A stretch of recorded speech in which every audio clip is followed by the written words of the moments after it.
now I would like to introduce our first session and speaker. We have Joe Marroquin, the CISO for Encompass Digital Media, who will be presenting on data security, how to manage security around your critical data. Joe, without further ado, if you wouldn't mind taking to the virtual stage. Thank you very much for having me. This is an honor and a privilege. Thank you for inviting me. This topic is near and dear to me. I have several programs that are running around this topic right now, and I look forward to sharing some of that with you and hearing some of your thoughts and questions that you might have pertaining to this. I'm going to go ahead and share a presentation with all of you that will hopefully help us navigate through this. So I hope you can all see my screen. There should be a blue screen with wavy lines that says data security, how to manage security around your critical data. If you don't have that, please send a message through the chat, and we can talk about that. We can talk about how to make sure you get it. From a data security, how to manage security around your critical data, I always look at the titles of these things, and I like to do a little bit of definitional work around it. And so we're talking about critical data, and we're talking about managing the security around the critical data. So let's dig into this a little bit and talk a little bit about this information and what we're talking about. So so what is your critical data? I think that's probably a fairly important question that we want to ask ourselves. And a lot of times we get hung up on items like, you know, PII or other types of data that might be out there. But I think when we talk about critical data, we are talking about a broader set of information that is out there. If we look at it from a kind of a map standpoint, the vast majority of the world has some sort of data privacy legislation or draft legislation in place that manages what is considered to be sensitive personal information regarding people. There's a few countries out there. Most of them are countries that are in turmoil, that don't have any privacy legislation. There's a handful of countries in the developing world that don't have any data. In the mostly Western world, for example, for the U.S., we've been talking about these topics way back since the 1920s, and there was a famous case that happened back in 1928 regarding a bootlegger, and I like to tell the story, but I won't dwell on it too much. But at the time, the Fourth Amendment to the U.S. Constitution said that we have a right to privacy. And there was a bootlegger who was coordinating the sale of liquor using his telephone. And this case wound up before the Supreme Court. And the Supreme Court ruled back then that the gentleman, Olmsted, did not have an expectation of privacy because he was sharing information outside his home.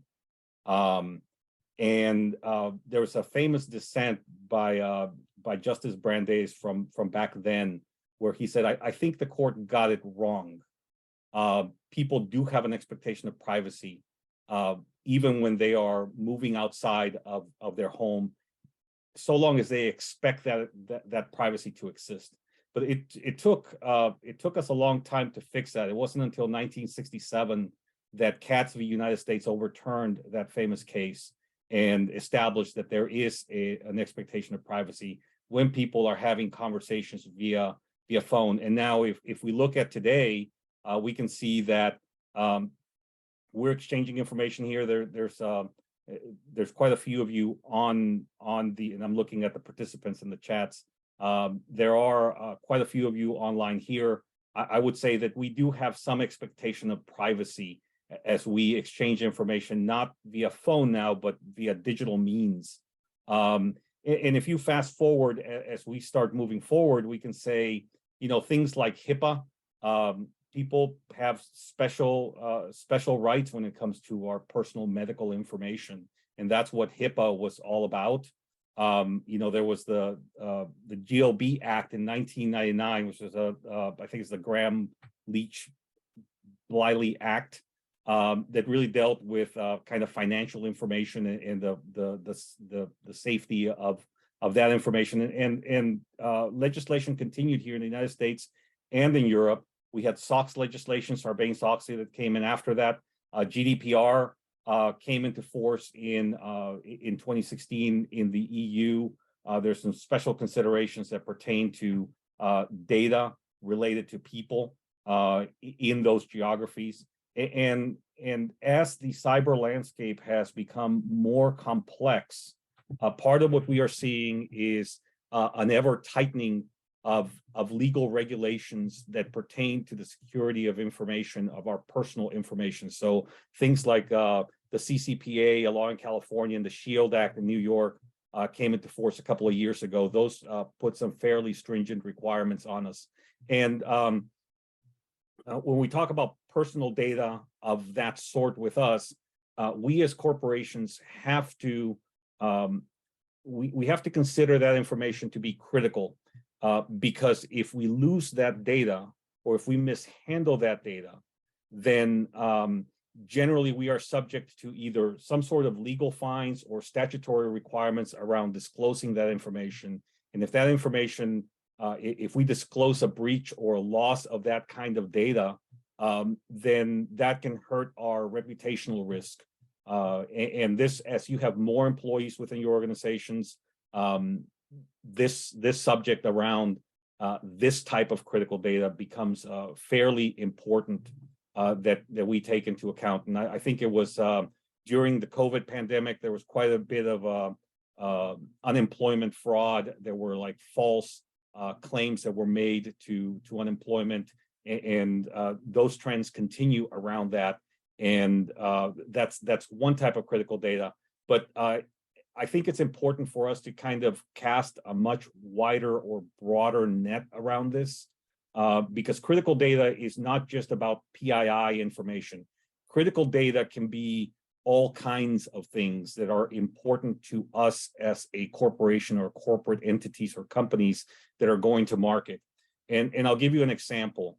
As we look at the cell phone market around the world, I have a chart here under industry examples, and that chart shows that was conducted by Counterpoint Research this last month, I think, and it really deals with what type of market share different cell phone manufacturers have around the world.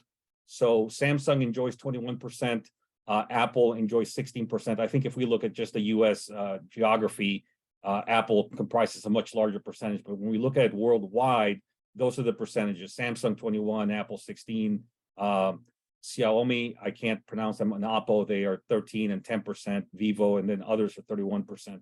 Now, if you are Samsung or you are Apple, and you are engaged in the market to sell data or to sell cell phones around the world in various markets and various geographies, there's a lot of competitive information, and there is a lot of marketing information around markets, consumers, consumer trends, how we're buying, how we're consuming this information, how we're using these products. And these organizations have amassed significant quantities of data that are critical for them to be able to do their work and for them to be able to go to market. So even though that type of data might not be covered by any kind of legislation or any kind of regulatory requirements, that data is nonetheless critical for these corporations to exist. It doesn't matter if you're fully compliant with law in every geography that you operate, but you're out of business because you don't have the information that you need in order to be able to do your work and actually compete in these markets. And the reason I mentioned that information first is that sometimes our friends in marketing departments tend to get shortchanged, in my opinion, over the value of the information that they amass.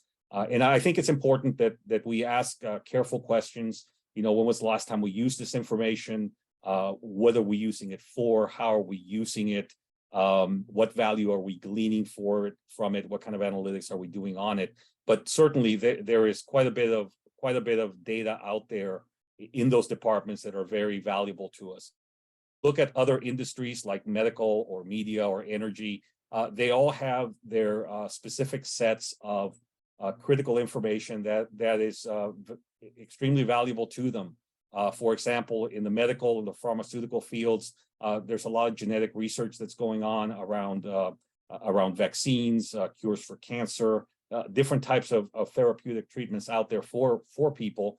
That information that is many times very hard won, that requires a lot of effort, a lot of research effort, and generally a lot of patents and work that goes around that, is very much critical information for these enterprises to continue working. I was doing work for DuPont a few decades ago, and they were doing research around refrigerants and the next generations of refrigerants. And so it almost doesn't matter what industry you're in. If you work for a large enough company, there is competition within those markets, and people are working hard to stay ahead. And I think it was there was a law that or an international treaty that dealt with CFCs. I think it was called the Montreal Protocol, and so because of that, a lot of CFCs are being phased out to protect the ozone layer, and some of the major chemicals companies around the world have to adjust around that. So presently are medical companies around COVID, but then as you move into other industries like energy, it is I was traveling through South Africa a few years ago, and it's fascinating that as you go through some of these countries, the major maps makers, if you try to buy a map to see the roads that exist in a particular country, I know that practice is going away. I was somewhat surprised to find that the maps were made or published by the Shell Corporation, the Shell Oil Corporation. I consulted for them for many years, but energy companies around the world have been canvassing the world, and they have been amassing significant amounts of information that pertain to oil-bearing and gas-bearing geologies all around the world as they conduct their work. And as new information comes up and new methods come up, that information that they gain, they reprocess it, they do analysis on it, and that helps them understand where they might be able to have energy finds in different areas of the world. So that's critical information to them. And it certainly, drives whether they stay in business or whether they don't stay in business. So I think what I'm trying to convey here, and as I'm sure that many of you work in quite a few different industries, critical data can mean a lot of different things to a lot of different people, and we do bring a lot of biases. As individuals bring a lot of biases into our work and into the industries where we work based on our experiences. So it's important that we keep an open mind to understand what critical data is, what does it, and it can vary within a department, within an organization. If you go to talk to somebody in HR, they're going to tell you it's PII, it's things of the sort, employment data. Those are the things that are important to them. But as you move into a research department or into a marketing department or to a sales department, you will find that people will give you different information, different answers to that question. And I think it's important that we ask probing questions when we are presented with these types of situations where we want to make sure that we understand and properly classify what is critical data to somebody, and what is the value of that data to the organization. Because sometimes we do amass quite a bit of information that never gets used. And if we have information that is just taking up space and we never use that information, it might be important to somebody because they're worried they might use it at some point later. But if it's never been used, then it might not have as much value as somebody might think it does. So it's important to prioritize and classify the data based on discrete rules and discrete factual information. And that can vary depending on on the industry that you are, so that you are engaged in. So if you work in retail and you're working in fashion trends, those types of trends, that kind of information changes probably fairly quickly. And what people were consuming 6-7 years ago is probably not going to be terribly relevant to what next season's fashion trends are going to be. But if you work for the Shell Oil Corporation that conducted research in Namibia in the 1960s or 70s and surveyed that area, that information might be multi-generational. It could have value, 30, 40 years later. So you have to understand where you work and what type of industry you're in. And similarly around genetic research and around market share and total addressable markets and things like that, you have to have a very open mind if you work in information security, that you cast a wide enough net around that. Moving on a little bit, I think it's probably worth mentioning, probably all of you have seen this type of chart around, what is the life cycle of your critical data. And data generally comes into the enterprise either through research or through patents, or it comes in via an employee who brings their W-9 in and they share a whole bunch of information with you, or depending on where you live within the world, you might bring in data that's subject to GDPR or other laws that pertain to the particular geography where you're at. Generally, you wind up storing that data. And so storing that information in a secure fashion is important if it's critical to us. And that might mean, safeguarding it from people who are chasing things like PII because they want to get personal information on people, like in the US, it's your social security numbers or dates of birth, things like that, bank account numbers. And I think it's important to mention also that, there are other broader categories, the types of data that are considered sensitive or PII is getting expanded. So like the SHIELD law or the California Consumer Protection Act, those laws kind of have extend beyond just social security numbers into driver's license information, credit card information, all kinds of information like that. So you want to protect that information as you store it when it comes to breaches and things of the sort. But if you are engaged in pharmaceutical research, or if you are engaged in energy research or some other industry, you might have methods, patents, information about your market, corporate espionage, those types of things. Those are important topics, and you need to protect your company's critical information, not just from a regulatory or legal standpoint, but also from potentially corporate espionage that might be out there.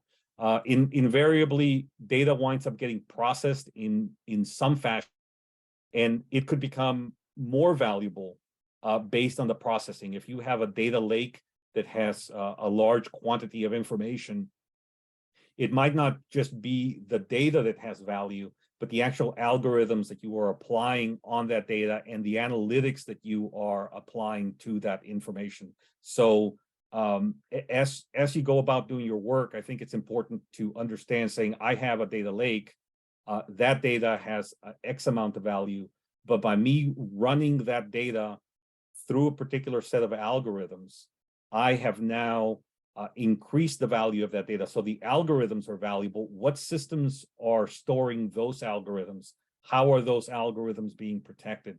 What kind of controls do you have on that, on those mechanisms that give you that extra piece of information that you need in order for you to better compete in the market?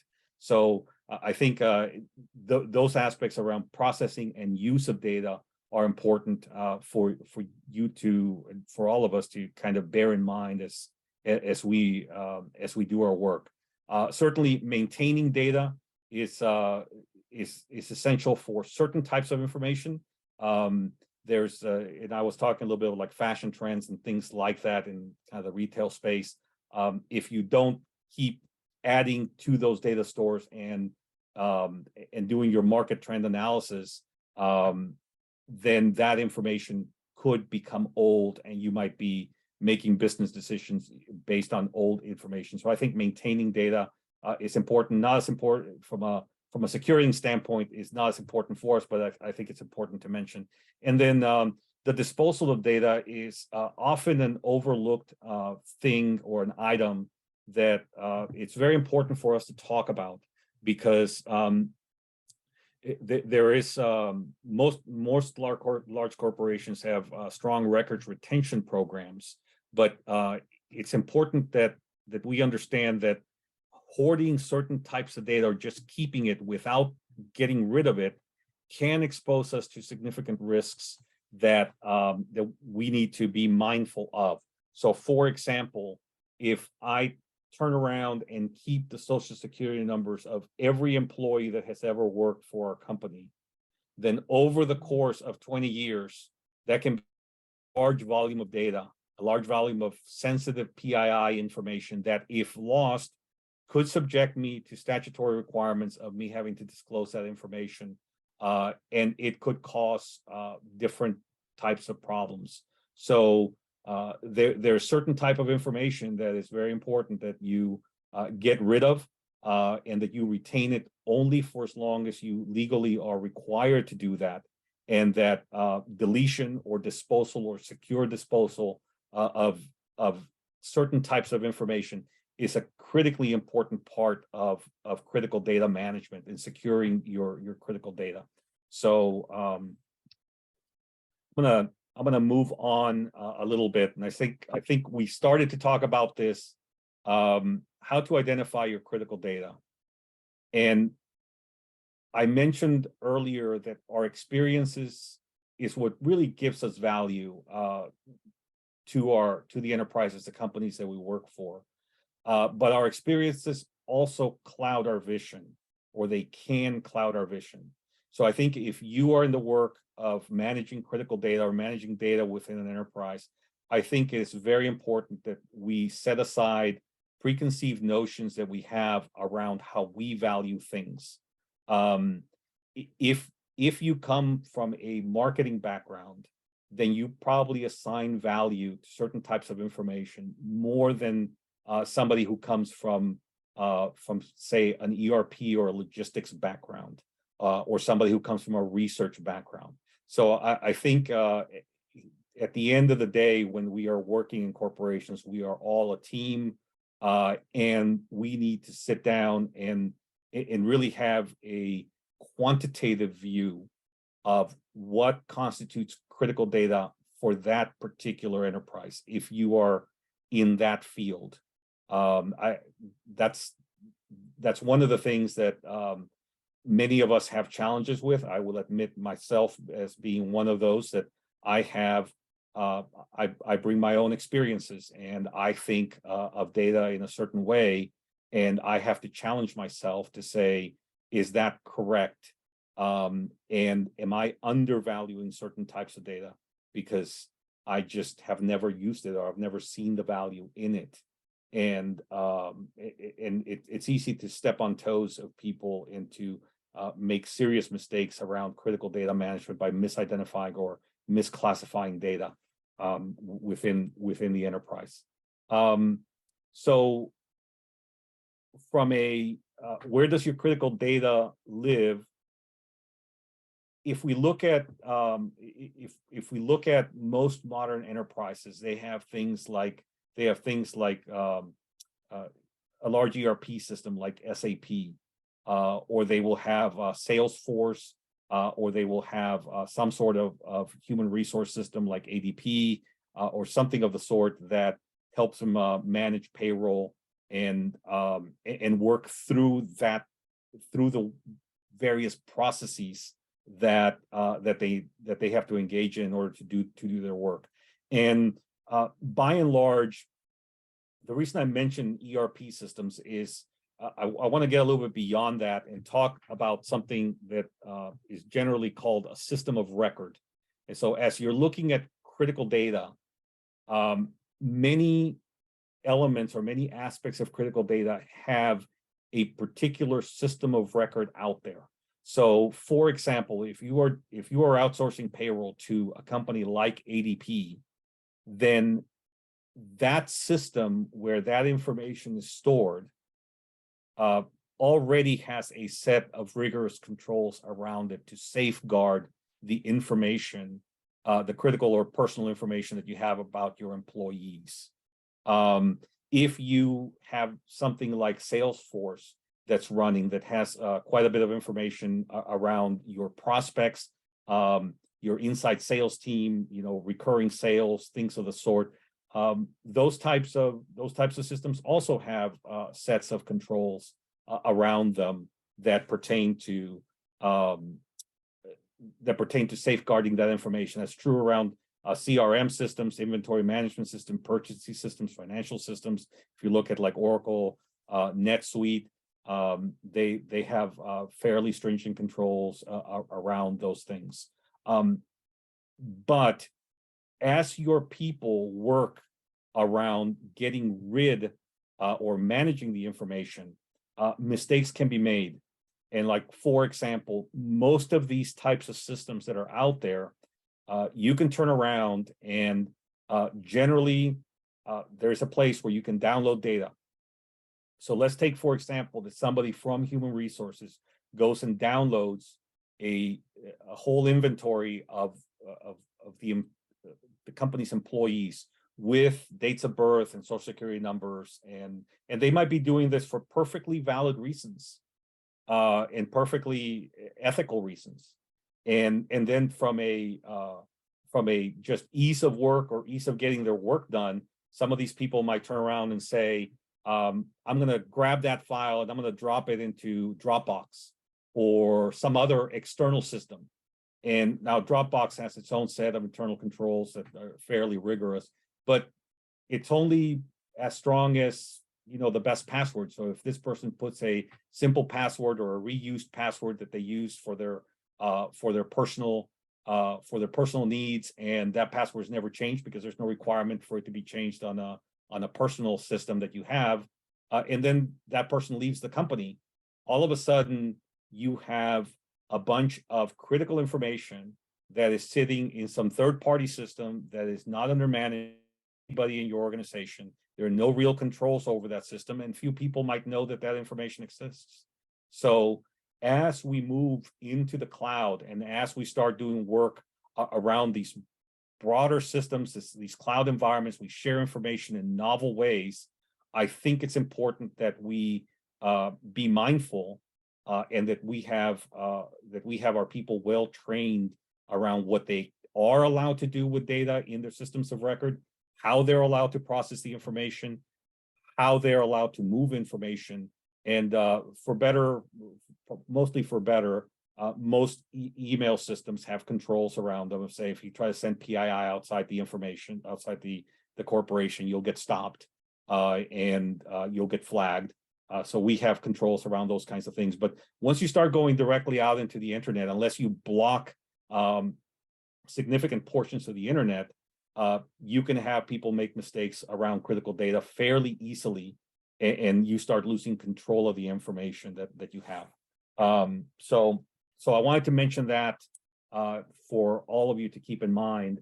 And I did want to mention this slide as well. We kind of touched upon it, of saying, many of us who come from kind of SAP-ish or ERP or CRM background, we tend to think of these big systems that are out there, like SAP, that where we tend to store what we would consider to be very important information around, procurement and logistics and people and financials and things of the sort.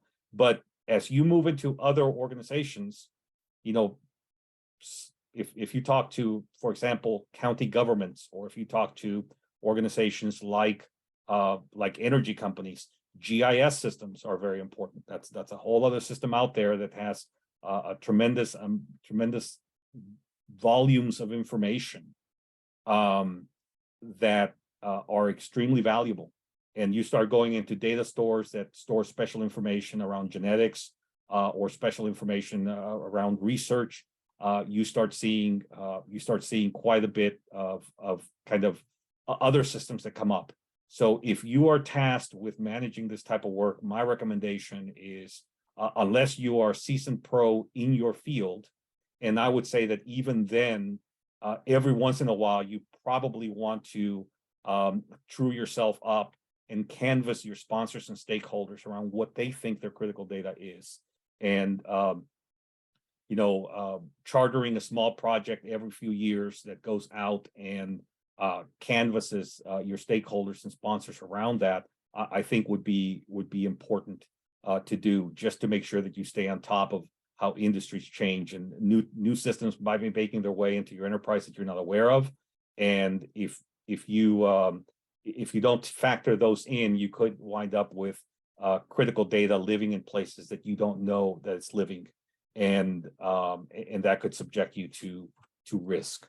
So what are the risks to your critical data? Generally, you have the usual suspects, if you will. Everything from phishing to malware to ransomware to data loss, viruses, all of those kinds of things. And I threw a few of these kind of word charts up there because there's only so much I can cover in a 45-minute presentation on this, and each of these topics requires its own hour session or longer. And fortunately, organizations like Sync are out there, and I think over the next couple of days you'll wind up talking about a lot of these things in the different forums that'll be happening here or occurring over the next couple of days. And I do recommend you take advantage of them and try to get as much information as you can on these. But all of these topics, these are the usual suspects that pertain to what the risks are to our critical data. And I did want to throw something else out there, because it's not just the usual suspects. And I'm going a little bit beyond the scope here, so I don't want to spend much time on this, and I only have 10 minutes or so. So, but there's certainly an aspect of risk management that financial safeguards and just controls and uncertainty that you need to take into account, or you should take into account, as you deal with critical information. So you have the standard threats of loss and theft, but you also have all of this other world that deals with a more complex and nuanced aspect to critical data. And that calls into requirement to have a broader program around data that goes beyond just information security and compliance.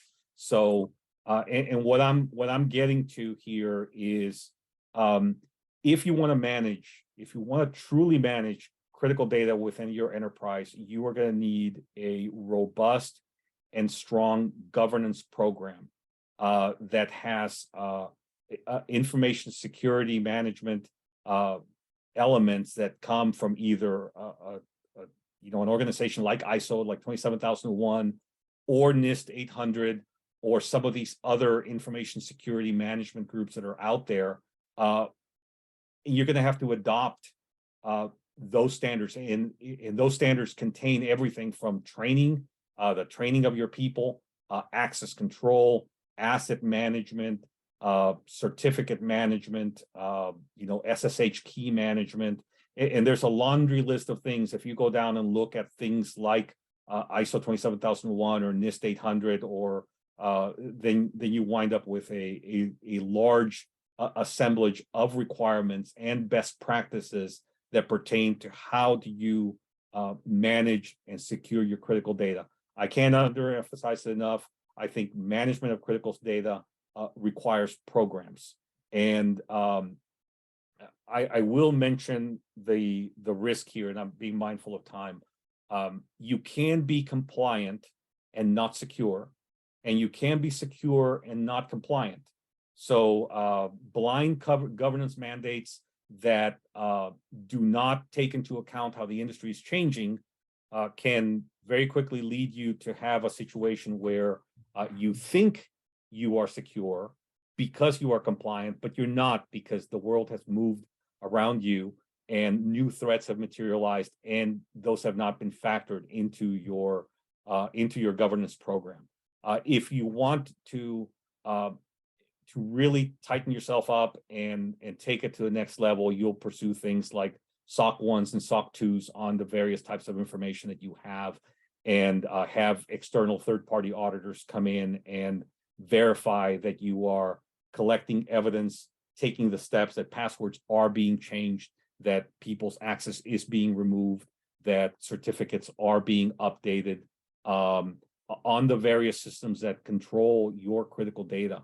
So programs are really some of the most important things that you can do. And I think if you work at the level, if you work as a CISO or a compliance officer, managing critical data is really around managing programs and staying on top of the changes in the industry. And we, for better, for worse, and I think probably for better, most of us work in extremely dynamic fields, that is information security. So the threats that we are seeing today from 5 years ago have changed materially. So if your compliance program has not changed in those 5 years, then you're probably missing quite a few things. Obviously, if your systems have changed, you need to adapt and change. So I think compliance programs are very important. Security programs are very important. I only have around 5 minutes now. I do want to leave a few minutes for time. The last thing that I'll mention will be around communication. If you work as a CISO or if you work as a compliance officer, it's very important that you report, or that we report, key performance metrics to our board, and the selection of those metrics are very important. So are we reporting at the right level? Are we reporting the correct metrics? Do those metrics matter? Is your executive management team and your board, do they have the correct picture? And that's one of the things that consumes quite a bit of my time, trying to make sure that I do not give a false sense of security regarding my critical data to my board or to my executive team. I want them to know where there is coverage and where there is still work that needs to be done. And for better or for worse, I have never been in an organization where the work is done. Things are changing too fast in the information security field, and there are always initiatives. There's always work that has to happen around managing critical data and safeguarding critical data. But being able to report to your board and keeping them appraised correctly, not with too much detail, but not with too little detail, because they're busy. So most of the time, their CISOs and compliance officers don't get large volumes of time with their board. They might get a lot of time with their committees, but you don't get as much time with the board itself. So you have to be crisp and succinct, but you have to give them the correct picture. And with that, I think I have a few minutes left before the 45 minutes are up. So I'd like to stop at this point and open it up for any questions that might be out there. So I know that there's a few things in the chat, and I'm presenting, so I don't see them. So what questions do we want to tackle, Sean? So we had a few really good questions. Murali mentioned that NIST CSF is a great way to start for data security. Define, identify, protect, detect, respond, and recover for the data security specific to the organization requirements, and leverage various processes and sub-processes to manage it effectively. Do you want to touch on that? I think that's a great point. You have to start somewhere, and as you move down the road of improving your posture, if you don't have anything, then things like CIS, those types of standards that just have a dozen items on them that cover the most important things like access control and asset management and things of the sort, endpoint protection, multi-factor, those types of things. That's basic blocking and tackling, and you need to have those things. If you are operating at the level of AstraZeneca or Pfizer or the Shell Oil Corporation or Samsung, you're going to need something a lot more robust than just a CIS framework to protect your data. You're going to need real. You're going to need the full facilities of an ISO 27001. And somebody here, we got our SOC. I think Brian asked. We got our SOC 1 Type 2 last year, and it took 9 months with PwC. What an effort that was. I really don't think that they should be efforts. If you audit is supposed to always be ongoing, we're always supposed to be doing our job. So if I have control owners, I expect my control owners to be doing their job every day. If they have a quarterly access review, I expect that quarterly access review to happen. I expect the ACLs to be looked at. I expect certificates to be updated. I expect the documentation to occur, and I expect badges to be deactivated on time. The auditor, you just come back and you're just gathering data. You're just saying, give me the evidence that you conducted the quarterly access review. And it should be, once you get the organization into the mindset of executing on SOX and doing their work, the auditor, that is just a blind check that's supposed to come in after the fact and say, yes, we found the evidence that you are actually doing the things you're supposed to do. To me, SOX, SOC 1, SOC 2s, all of these certifications are really to provide a degree of assurance to management and our customers that we are operating the business the way we say we are operating the business. So once you get it down, once you go through 3 or 4 cycles of having your SOC reports, it should become easier. And it's just a question of making sure the control owners continue to be trained and doing their work. Security is a journey, not a destination. Sam said that. Very well said, Sam. I think I probably could have saved the 45 minutes if I had just said that and probably given everybody back your time. It is a journey. It is not a destination, and it's dynamic and it's vibrant. And I find it exciting to work in the field because it is so dynamic. So I really enjoy that. I think as you look at NIST 800s and you look at the CMMC standard and FedRAMP, I think certainly if you work in the federal government, CMMC is a standard that came out a few years ago. It's fairly comprehensive. I do have some of that in my enterprise, and certainly that is very strongly based on NIST 800. I think that as you move over into the European forums, you move to other geographies, subscribe to NIST as much. They prefer ISO 27001. I think that arose out of an old 7799 British standard a few years ago. So depending on what geography you're in, they will value different standards. So the SOC standards like SOC 2s, things like that, they're not as well recognized in Europe, but they are coming up with international versions of that because they do see the value of those. You know, Joe, I want to thank you. This has been a really great session to kick us off with this virtual forum. And, you know, I think it's been very enlightening, and we can all agree that data security is top of mind to all of us. Thanks again, Joe. Great. Thank you very much. Thank you for your time. And I hope everybody enjoys the next couple of days. Good stuff here. Yeah. Thanks.